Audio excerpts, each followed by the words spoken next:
طلال چودھری صاحب نے اس دن بیان دیا کہ علی امین صاحب جو ہیں وہ کہہ رہے ہیں پولیس کو کہ جی آپ نے کچھ نہیں کرنا.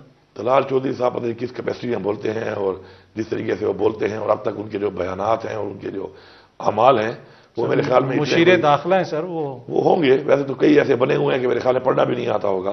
ایسی حکومت جب بنتی ہے بجٹ چوری کر کے اور ایک مجموعہ بن جاتا ہے ایسے لوگوں کا، تو اس میں پھر اس طرح کئی لوگوں کو اپلائی بھی کرنا پڑتا ہے، لگانا بھی پڑتا ہے. ابھی تو آپ دیکھیں کہ جنہوں نے عمران خان پہ غلیظ تنقید کی ان کو ایوارڈوں سے نوازا جا رہا ہے.